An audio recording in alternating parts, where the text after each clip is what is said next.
y'all can just cook. And I'll say this. The fact that you are so talented at creating a restaurant and a brand and food and are selfishly not growing it more, shame on you. The people deserve more.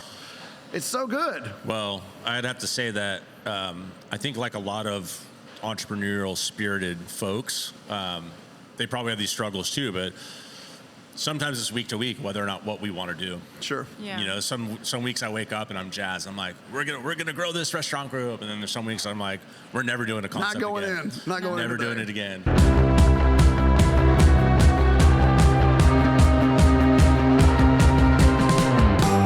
Chad, Gracie, thank you so much for taking your time out of your busy schedule while your team is prepping for lunch service. Yep. I know y'all are busy. You've been open for almost 2 years. Almost 2 years, yeah, absolutely. I think 2 official years, in August? Yep. Yeah. You opened a restaurant that wasn't available for dine-in, bringing a somewhat new food to the South in the middle of a pandemic with no partners or investors. Exactly. How? Why? Like that's ballsy. Like straight up, that's crazy. Why? Yeah, well, I think we had that experience of doing fast casual, fine casual, and having all the elements that you needed to do during COVID that people pivoted to. That was already our background. Like strong online ordering presence, making it really easy for people to pick up and place orders online, delivery, all of that was just really something that was in our wheelhouse. So we didn't have to pivot and do anything. We had a great price point. It's one of the things about fast casual is that typically whatever happens in the world, people will still come and eat at this price point. It's kind of why Chipotle turned into what they did, because everyone can still afford a $10 meal. For sure. And so we had a lot of kind of advantages coming in doing that, but we started and we were in the middle of doing it and there was no point in turning it back, you know? We had a space, we had just moved out here.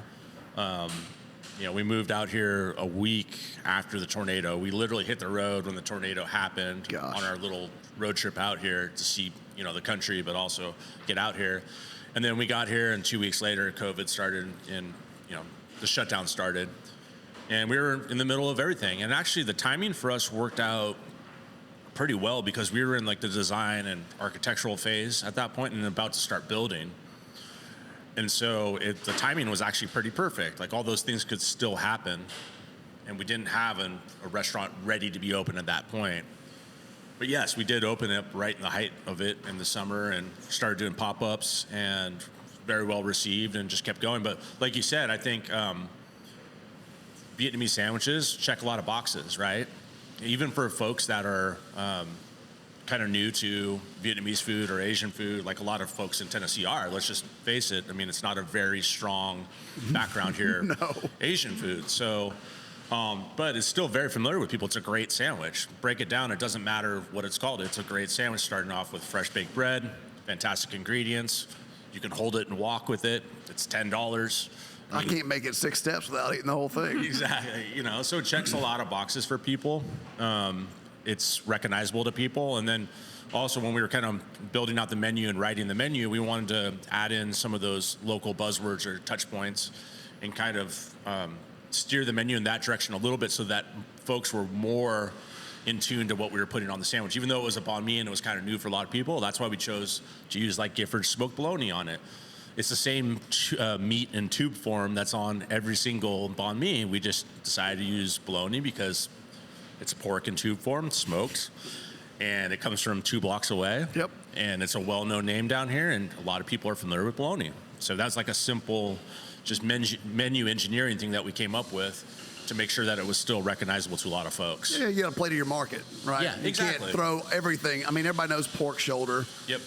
beef, well, like lemongrass chicken. Most people know what lemongrass is. So those ingredients aren't scary, but the sandwich itself is a new thing to a lot of people. Yeah, but for sure. Like you said, it checks all the boxes. You've got the richness from the meat and that freaking mayonnaise that y'all make with that shallot oil, and then the Maggi, and then the crispness of the vegetables and the jalapeno and the cilantro, and then the bread made with Jesus tears. Like, I don't understand. I've never had a better piece of bread in my life. How long did it take you to develop that recipe? So, And will you give it to me? Absolutely.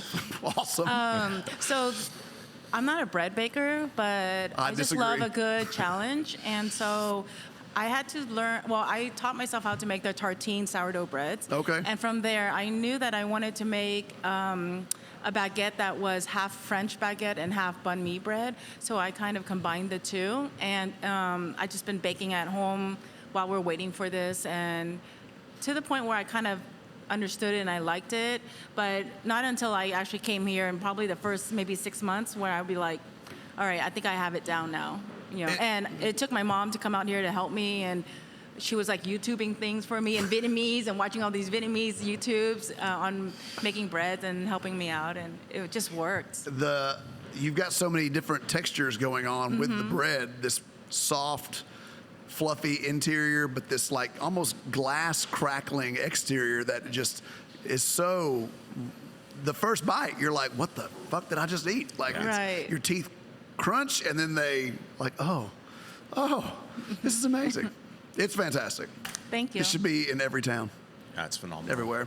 Yeah, that's what makes a really good, banh mi sandwich is the bread, right? So, but the traditional ones don't have any age on them. They're generally made within a couple hours, the whole process. And so, You bake throughout the day though.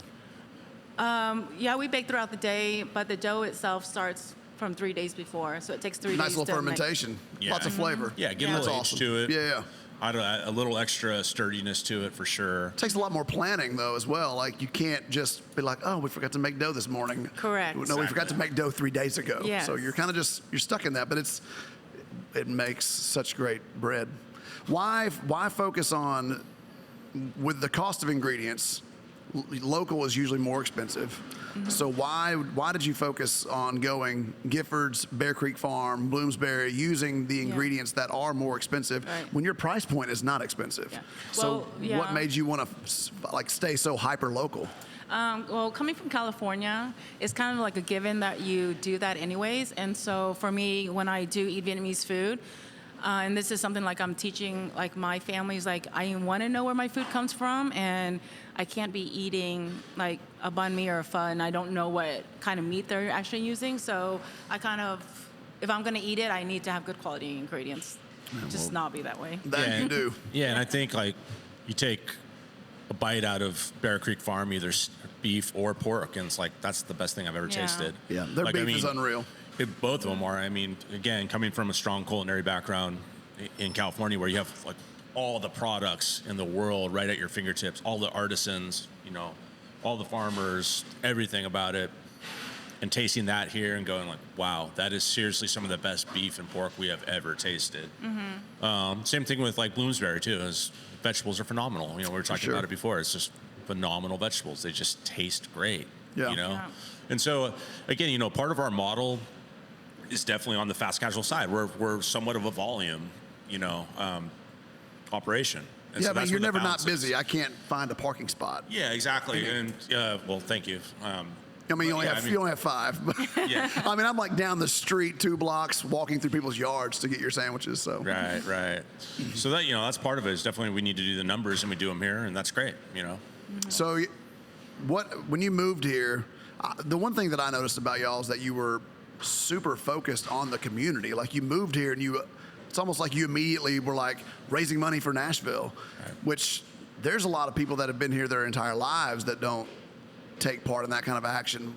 Was that part of your model to be into charitable donations? Because I mean, to be fair, to be honest, that does bring spotlights to businesses in ways. Some people do it as tax write-offs. Some people do it as the fake generosity, maybe. But it seems like y'all have done it numerous times with the feeding the food rescue mission. What was that one? Nashville Food Project. Yeah, that was like $5,000 you raised. Yep. Yeah, we've also worked with Hands on Nashville, which is big. They really are like kind of like the first responders, if you will, in terms of the charities locally to help out with local disasters like the tornado and stuff. They're the ones that are organizing people on the ground to go out and get volunteers. So that's one of the first folks that we worked with. We actually did our grand opening and did proceeds of the grand opening, went to Hands on Nashville. We also work with Wags and Walks, which is really dear to our hearts because we don't have kids. We have 2 puppies that are rescues from Wags and Walks, and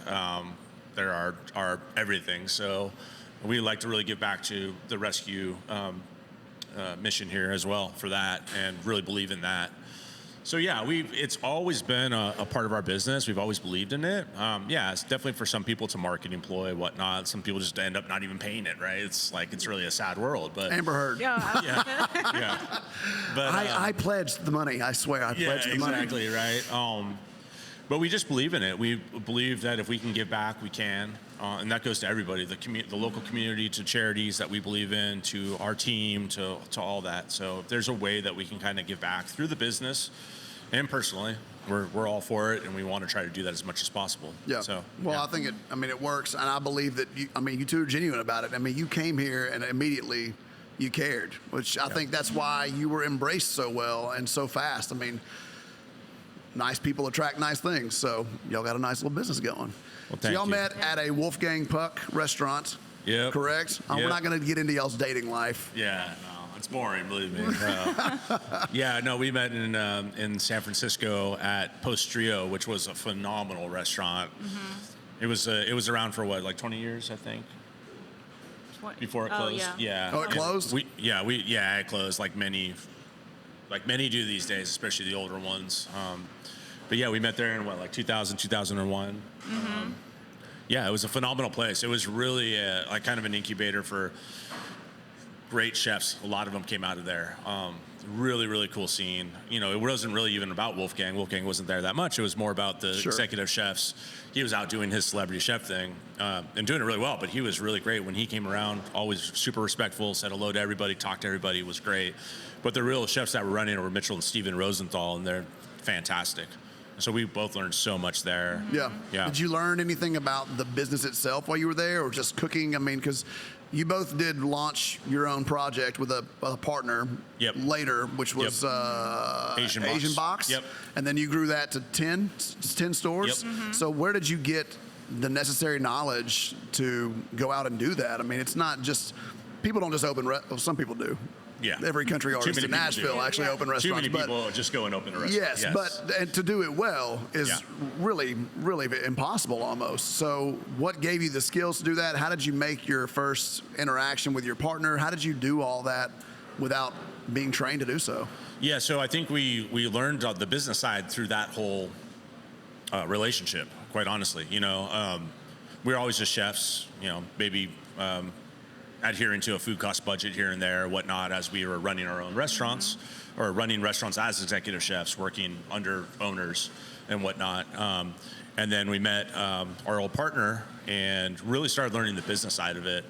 And going Did he have history in the restaurant industry? He did, yeah. He was a very kind of well-known consultant and restaurateur who had some really great restaurants. He actually hired me on as executive chef to one of his restaurants in San Francisco. We started working very closely together there and started doing other projects. I started helping him on his consulting projects. Okay.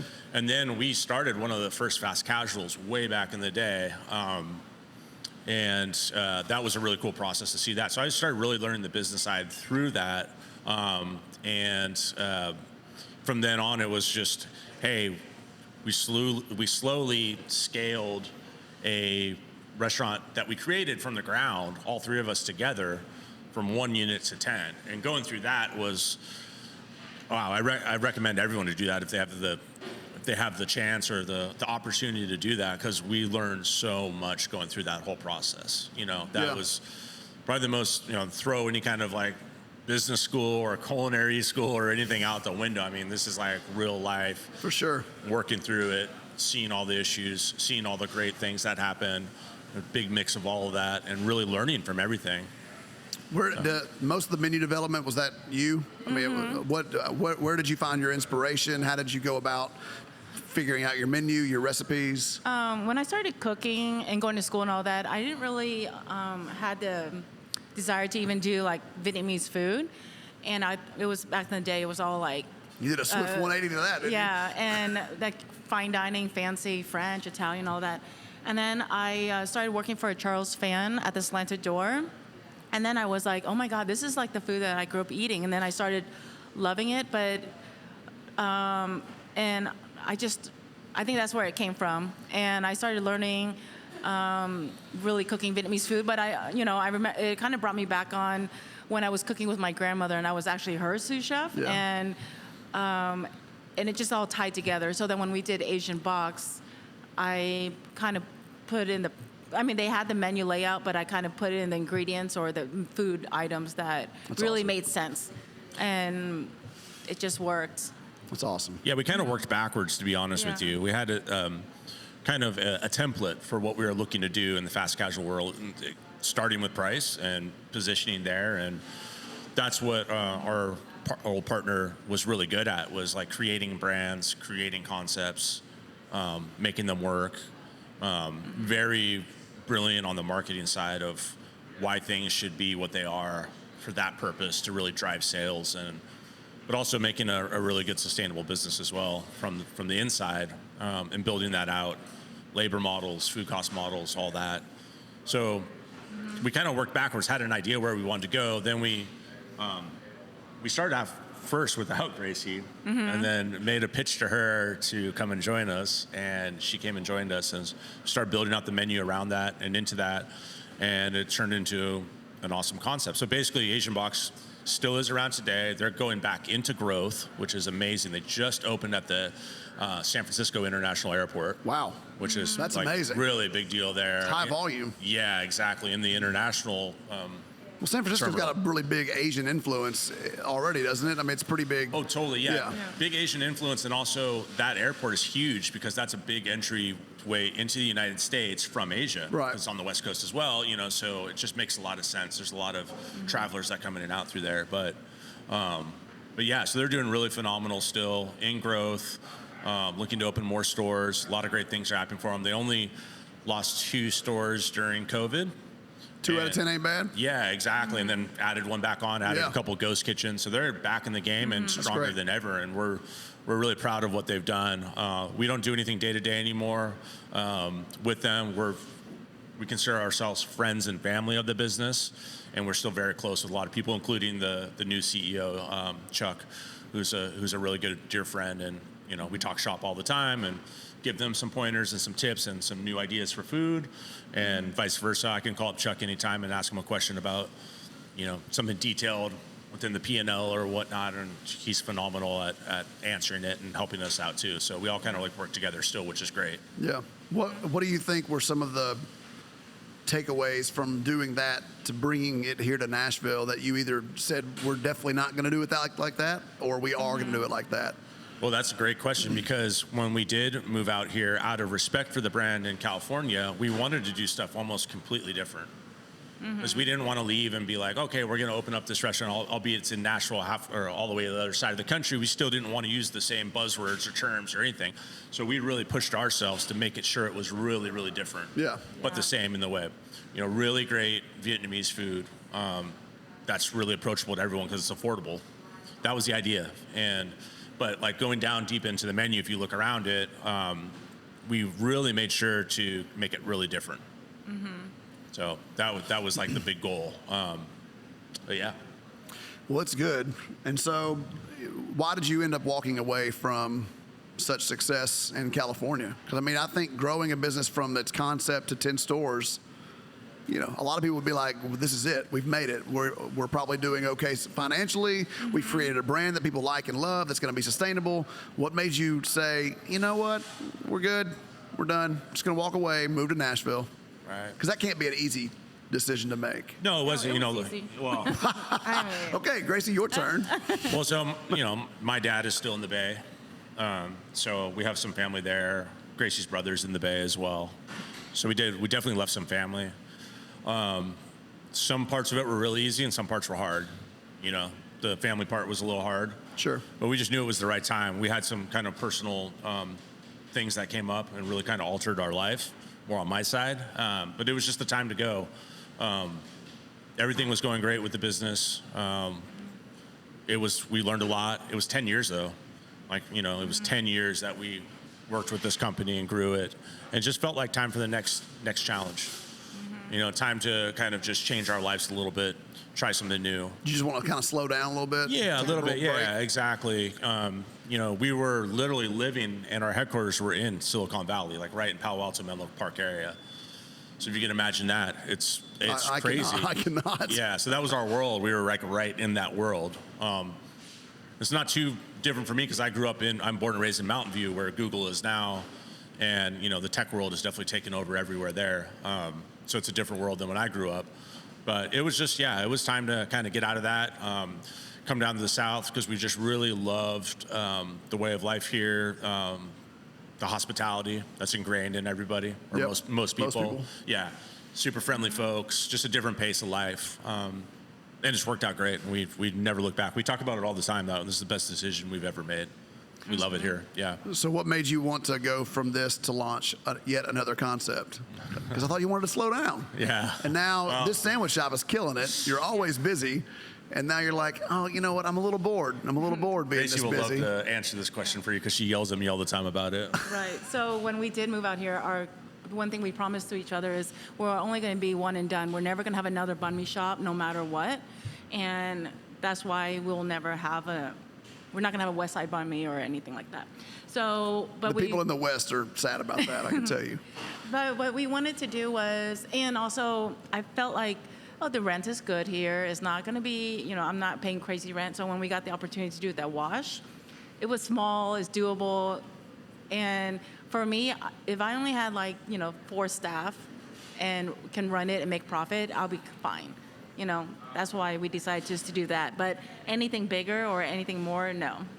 Well, your pho broth is some of the best I've ever had. Thank you. I mean, I was slurping it in my car on the interstate on the way home. Nice. I mean, y'all can just cook. And I'll say this. The fact that you are so talented at creating a restaurant and a brand and food and are selfishly not growing it more, shame on you. The people deserve more.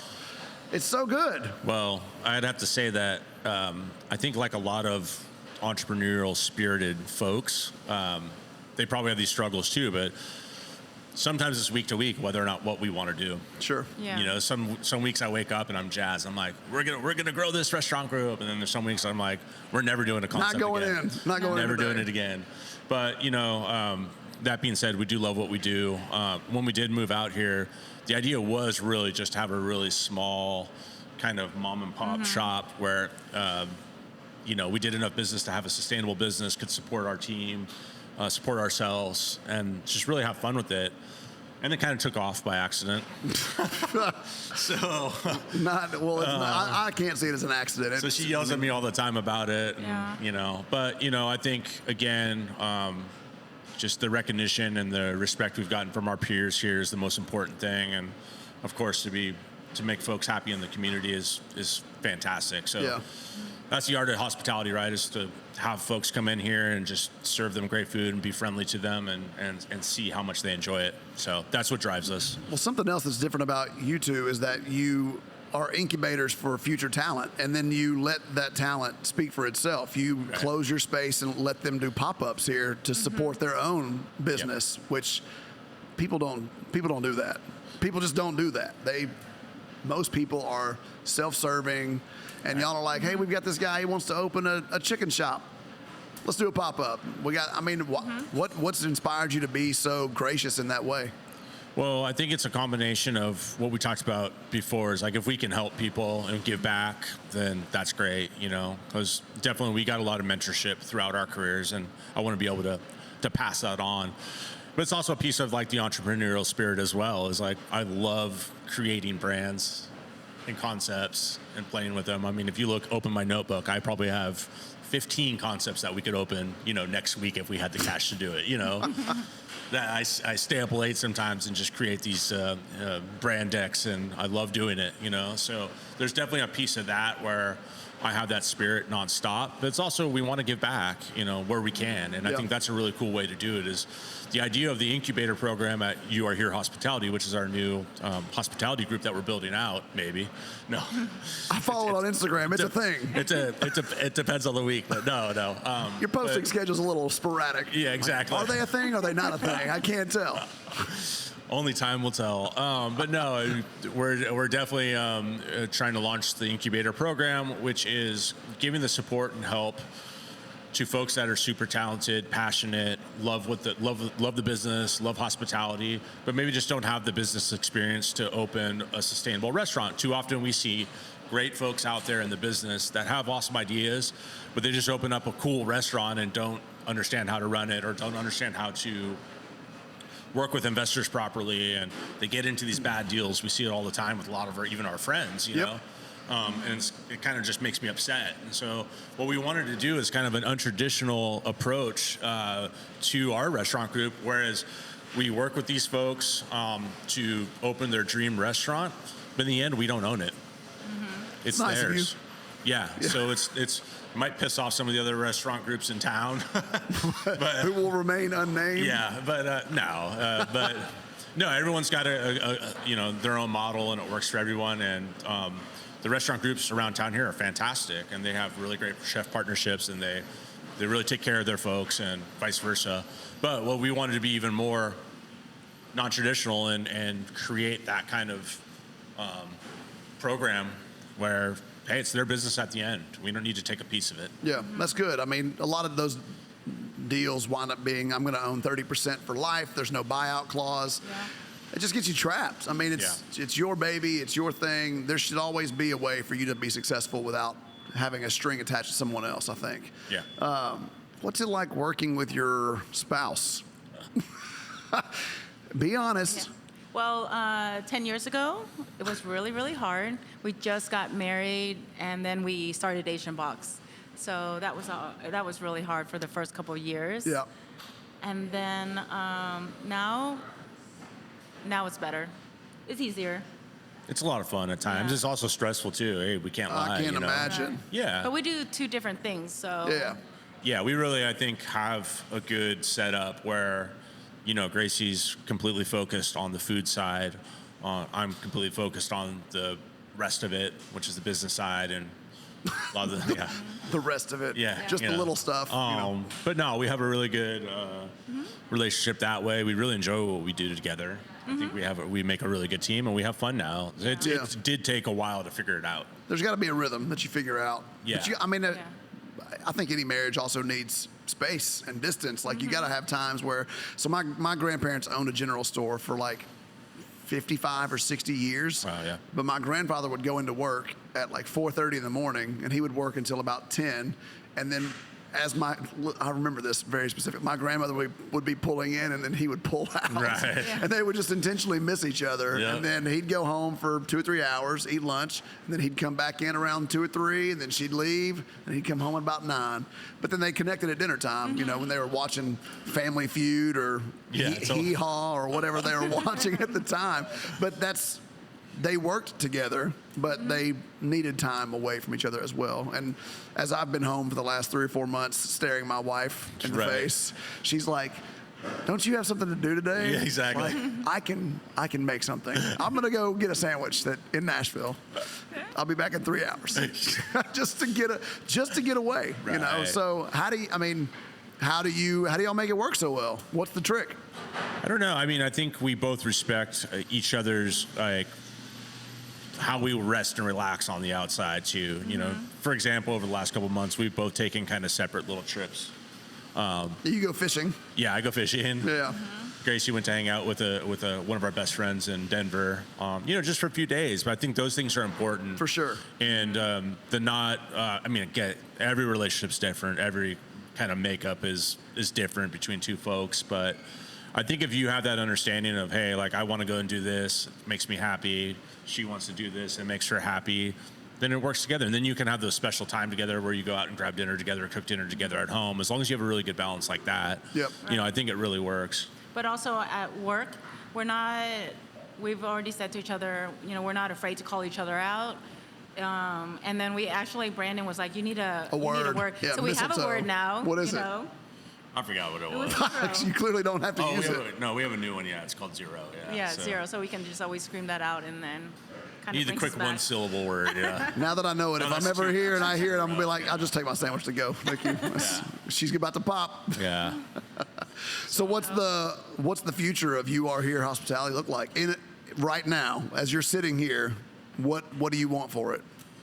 We're definitely going to move forward and help support Chris and his wife in launching their dream restaurant. So that's next up on the docket. What's that called? SS Guy. That's the Thai chicken shop, and beer. right? Yep. Yep. It's a phenomenal concept they came up with. It's completely theirs. We're just here to support them and work with them. And we don't work with folks or entertain concepts that we don't think would be just phenomenal. And this one is. It really is. It's a niche item. It makes up for some of the white space of Asian in Nashville. It's definitely going to be a strong player to the game. And it's Chicken's delicious. Yeah, it's beautiful. Yeah. It's a beautiful thing. And I ate it an hour and a half after it was prepared. Right, that's right. Just, traffic and all. Yeah. I tried to enjoy it while sitting down instead of driving with my knee on the. If you see me driving down the interstate from Nashville, there's a 99% chance there's a food on banh your mi lap. hanging out of my mouth. And there's just like a jalapeno and some cilantro on my shirt. I don't even like cilantro, and I eat the cilantro. It's ridiculous.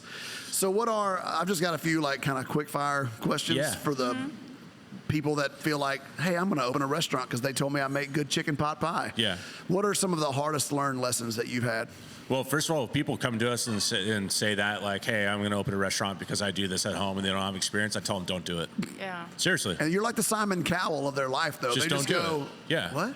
We're doing it to help you. Just don't do it. Yeah. You're going to waste a lot of money and a lot of heartache. It's going to be painful. Yeah. I mean, I went from opening mine in 2018 to COVID impacting it. My entire staff, except for Edgar, pretty much, left the hospitality industry, and they went to Disney and Tesla and SpaceX and pharmaceutical reps and insurance and real estate. Amazon. And then Edgar's like, nah, man, I'm going to open a Mexican pop-up. I'm like, cool, pandemic, great. Yeah, glad he did, great. too. Yo, man, it's Alabrije is so good. But I forgot where I was going all of a sudden. What was I talking about? I can't even remember. It was what you would tell people, I think. Well, I just know that when I pivoted to a meal prep company, Right. and I was still in that building, and it wasn't Dallas and Jane, it was soul crushing. Like being in that space was painful in a way. It was like, because I remember seeing the dining room filled up with people that nobody ever had their phone when they were eating there. They were just enjoying each other's company and the food, and it just felt like. It was just some nights, just you had that feeling of, I can't explain it to anybody, but when you have a killer service and you're like, that was awesome. That's such a good feeling. And then that was gone. Yeah. So to open a restaurant, to spend that much time and energy and money and put your heart and soul into this space, and then it collapses in 7 months. Yeah. I mean, it's some serious depression. It's tough. Oh, absolutely. Yeah. I mean, we've both closed restaurants. A few each, it happens. Yeah. It's part of it. For whatever reason, there could be a lot of different reasons. You got to be prepared for that. You got to be prepared to put the time in. It does take a lot. It's not like a romantic notion for us as chefs and restaurateurs that, oh my God, this business is so hard. It is. No, it is. It's not like a romantic thing like, oh, like boo-hoo us, we're in the middle. It's not. It's a really, really tough business. Yeah, and you got to be here. Yeah. Because nobody else is going to do it for you. Yep. And it's, say what you want. I know it's 2022 and things are way different now, but I remember working through strep throat with 104-degree fever. Oh, yeah. We can say go home, take care of yourself, but at the end of the day, it's me. I couldn't do that. I had to be here regardless. For sure. So, what do you think the future of the restaurant industry looks like? Because it's changed dramatically since 2020 in a lot of ways. Yeah. How do you see it going? I think some good ways too, though. I think on the customer side, things have changed a little bit. I think that there's a better understanding for what chefs, restaurants actually do. Yeah, I think there's a little bit less expectation. Absolutely, and just more like empathy, if you will. Yep. Well, we've gotten more open about sharing the realities of what this industry is like, Right. and I mean, it's you take a lot. It takes a lot out of you to be so giving all the time and to care for people in a way. It's exhausting because when that's what you do all day long, you kind of walk out the door and you're like, I'm spent emotionally, physically, mentally. It's just hard. Yeah, I think some of the things we'll see is right now it's tough for the consumer, but we're in the middle of seeing people finally understanding that they're going to see higher prices. That's a piece of it as well. That's a big piece. Yep. Right? Huge piece of it where people couldn't wrap their heads around it, a year ago, a year and a half ago, 2 years ago, 5 years ago, wow, why is this person charging $5 for a taco? You're going to see it. I went to a coffee place the other day, got a cappuccino with oat milk, with tip it was $8.50. That's the reality right now. Yep. You know, so I think folks understand that. But where I see the business going is, I think it's going to be a great bounce back out of COVID. I don't think we're all the way out of it yet. And not talking about numbers or cases out there. I'm just talking about the actual, mental stage of it or whatnot. Yeah, I think there's still some built-in fear from people. Like, people are just now going to the movie theater for the first time in 2 years. Yeah.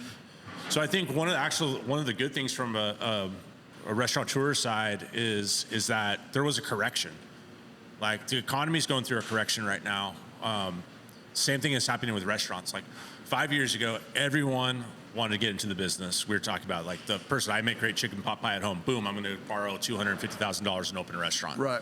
You know, a lot of those folks, sadly for them, but it's probably best for the industry, we're losing those folks. The folks that are closing and shutting down and not being able to continue on are probably mostly those folks, So I think it got too saturated for a while. It got too romantic and saturated. And if you think about it, you're talking about a talent pool, right, for hiring.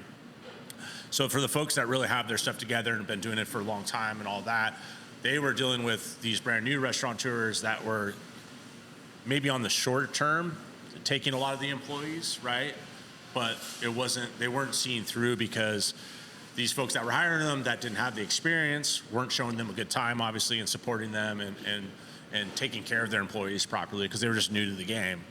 So there's a short-term kind of stretch there. What I think we're seeing now and what's going to happen in the next couple of years is that the real players are going to stay in the game. A lot of the players that probably shouldn't have been here are going to be out, and we're just seeing a natural correction. Yeah, I think in a lot of ways, those people that you're referring to, they got stuck in their job, in their life, in their decision. And I honestly believe in some ways COVID was an excuse to finally be able to say, we're done, we're stepping away, it's been too hard, it's been exhausting. And so some people obviously were forced to close, they had to close. It was just a lose-lose situation. But some people, it was a blessing. They were able to say, we're just going to close up shop, and they could use COVID as an excuse in some ways. Totally, but and it's better. It feels better that way because you have that big excuse, and it's partly true. I mean, you just look at trends over the last 10 years in the business. You look at like the frozen yogurt shops and the poke places got oversaturated, and then what happened? A lot of them failed because there's just too many of them, and the best ones stayed and rose to the top. It's just a natural kind of occurrence in anything. And so we're seeing that, and I think that's what's going to keep happening. Okay. Interesting. Yeah. A little bottom out is not bad for everybody. So. Yeah. Any advice you'd give to anybody that wants to open a business? Just be prepared to put your whole passion and energy into. If you're going to not do it full time, then probably reconsider it. But yeah, I mean, if you're going to do something well, you got to be really passionate about it. It's just like public speaking, right? They say don't try to go up on the stage and talk to 100 people about something you barely know. You're not going to do well, Like you can fool 5 of them, maybe. But if you're passionate about something, you often do much better in it. Just follow that. If it's something you're super passionate about and see yourself doing long term, do it. Try to create a business that's sustainable, not just cool. I think that's really important. Yep. It's better for your team and your employees and all that. You kind of owe it to them to create a sustainable business, not just a cool business. Something that has legs, something that you can continue, better compensation over the years and keep improving their lives and helping to develop them, because that's kind of our responsibility, right? Oh. What's the best piece of advice you've ever been given? Me? Yeah. I don't know. I can't think of one right now. I'm sure I have tons. That works. Yeah. You got one? I think it's that, honestly, because someone taught me that, just make sure that the business is sustainable, not just cool, not just a gimmick, And I think that's really important, is not just build out concepts to make them flashy and media friendly and marketing friendly. Yeah, that should all be included, but they should also have the real bones that are going to make them successful and stay successful. Did you hear about the new restaurant that's coming that's like Instagram friendly or whatever? Yeah, and I thought that was like 3-4 years ago that you had to have the Instagram. Didn't Andy just posted about? Andy Little just posted about it. Yeah, It was it's like 4 stories. Oh my God. Yeah. Hey, if it's something they think is going to be great and they're passionate about it, all good for them. I've never tried to knock anyone else in the business. I can't see it being long lasting. Right. All these things are fads and trends. I mean, Yeah. I've been eating sandwiches 40 years. Yeah. That's not a trend. Checks a lot of boxes, right? It does. Everyone loves a sandwich, especially a good sandwich. Especially a good sandwich. So the pho place is open 7 days a week? So closed on Mondays Okay. and most holidays. It's at the Wash? It's at the Wash, just like right up here past Eastside Banh on Gallatin on the right side. Massive Little- flavor bombs. Yeah, micro food hall. We got some other great tenants in there alongside us, and a cocktail bar doing really great craft cocktails. So you can go Interesting. to the patio, get a craft cocktail, get some pho. We also have a ton of other dishes that we call not pho for people that want something on a hotter day. We have spicy pork noodles and a chicken hai nam, which is a very traditional Vietnamese chicken and rice dish. So we have stuffed red wings. We got bao buns. We got boba drinks. We're just having fun over there. Yeah. Yeah. I keep waiting for someone to open a pho restaurant called So Fucking Good. Yeah. But nobody will do it. I don't know what the problem is. The best one is in California. It's called 9021 Pho, like after the Beverly Hills That's 90210. great. Yeah. Clever. Yeah. I like it. Well, it's been a pleasure. I appreciate it. Thank you so much for having us. I'm going to get a sandwich. Yeah. Anything you want to tell the people? Just stay healthy. Yeah. Quite important right now. Yeah, exactly. Drink your Yeah. celery. Yeah. Do you drink celery I do. daily? I try to do it daily. It's hard to juice it every day, but Yeah. It's hard to juice. Yeah. How much juice do you get out of one stalk of celery? So one stalk of celery, you get 16 ounces. Really? I mean, a whole celery. Oh, the whole box. A head, I yeah. was like one little. A head, not a stock. Wow. Yeah. Well, I mean, I don't guess that's what is that? $1.50 Yeah. for a whole? About $2. Yeah. Yeah. 50, Whole $2. Foods maybe like $2. Yeah. The good celery. Yeah, the good. We juiced at my house for a week. I think we spent $500 on. It filled up this table and it just dramatically decreases in size. You got a bunch of kale that gives you a tablespoon of juice. Right. That was tough. I lost 12 pounds. My wife lost none, and she was incredibly mad. Oh, yeah. She's like, we just spent $600 and we juiced for a week. You lost all the weight. I was like, I wasn't trying to lose weight. I swear. I don't care. Well, I appreciate your time. Yeah, Rex. thank you so much for having us, and it was an honor to be on the show. Thank you for coming to Nashville. Yeah, thank you. My stomach appreciates it. Absolutely. My gas tank does not. We're here for you. All right, see you guys. All right.